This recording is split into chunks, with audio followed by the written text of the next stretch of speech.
Hello, this is Photography Gamer, welcome back to the channel. Today I'm reviewing Call of Duty Modern Warfare for the PS4. The game is also available for the Xbox One and Microsoft Windows. Call of Duty Modern Warfare is a military-based first-person shooter developed by Infinity Ward. The single-player campaign sees the CIA and the British SAS join forces to combat the Russian forces that are occupying a country and also a terrorist organisation. In Special Ops, you can play co-op with other players on a variety of missions that follow on from the single-player campaign.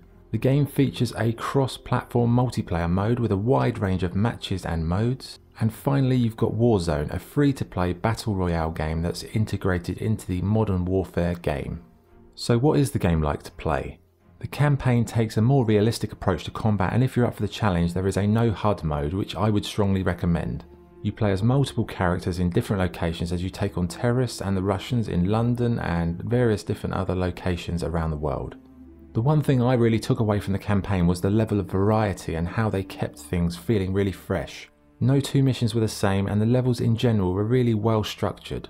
You know, there's a stunning night raid in London where you have to infiltrate a townhouse. You go in with night vision room by room, and you have to make these snap decisions about who's a terrorist and who's just a bystander, and it's very, very tense. It's not like most games in that regard because the bad guys usually have like a big marker on them, but in this they're just dressed like civilians, so you don't know who the terrorists are and who are the civilians. You have to kind of just watch their movements, and it's really a really nice touch to the game. As well as stealthy missions, you've got these large scale shootouts, one in Piccadilly Circus. You've got these raids on enemy bases where you use drone bombing. You've got extraction missions, base defense missions, and ones where you're a specialist sniper.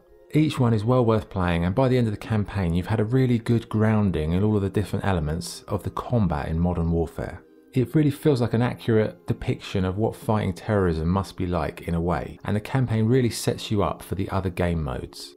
The multiplayer modes are extensive and offer a wide range of different options. You can do quick play if you just want random action. You've got Ground War, which is my personal favourite. Ground War, you're in this map, there's two sides, you've got to take key locations and hold them and kill the other players. It's absolute chaos, but it's so brilliant. It really just captures this kind of chaos of war. You can also do 5-on-5 or 6-on-6 matches, and there's even an option to do a local match with split screen if you just want to play with a bunch of bots or just with some local co-op friends. Then there's Special Ops, which includes a variety of missions that tie into the solo campaign. You play with other players online to complete these objectives and unlock various different items. It's a nice change of pace from the campaign or the competitive modes, because collaborating with other players really just kind of adds a different dimension to the experience. You've also got a survival mode, which is what it is, and an infected mode where you have to survive for as long as possible, but if you get infected you become part of the infected horde. And finally, on game modes, Warzone, it's the battle royale part of the game, and it is free to play, so you don't actually need to buy this game to play Warzone. Now, I've done a full review for Warzone, which can be viewed via the pop-up link at the end of this video, but the short version is 150 players get airdropped into a huge, beautifully crafted map. You've got to kill the other players, avoid the poisonous gas cloud, and be the last player standing to win. For me, it's the best battle royale game I've ever played. The map is huge and varied. The weapon progression system is tied into Modern Warfare, so you can upgrade your weapons across the board, which stops any double handling. Overall, it's a very good game, but if you want a full lowdown on Warzone, check out the link at the end of this video. So back to Modern Warfare. Visually, the game is excellent throughout, and they've done a lot of work to improve on the realism in this edition. The character models are smooth and believable, and the way the Special Ops teams move and traverse their environments feels more authentic on the whole. It's a very atmospheric game, and barring a little bit of slowdown online, I didn't experience any problems with the graphics. The sound in this game is as good as anything I've experienced in recent years. From the guns to the voice acting to the environmental ambience, everything has been carefully implemented down to the small detail, and it really shows. In particular, during the solo campaign, the audio is truly sensational. Okay, what's good and what's bad? What's good? The game has a serious amount of content, whether you like solo co-op or online multiplayer. The story campaign is well crafted with varied and interesting missions. The multiplayer modes are extensive and a lot of fun. The controls are smooth, responsive and well implemented. The weapon progression is interconnected, so you don't have to unlock things several times for each mode. The sound and visuals are second to none, and the whole package is excellent value for money, as you really get good bang for your bucks. What's bad?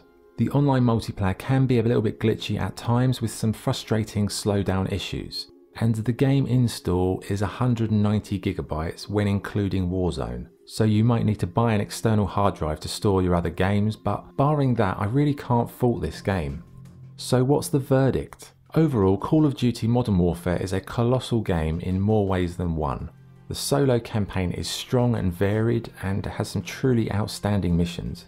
They're all different and they keep you interested and avoid any repetition. The multiplayer is fantastic with a huge variety of modes to keep you and your friends busy.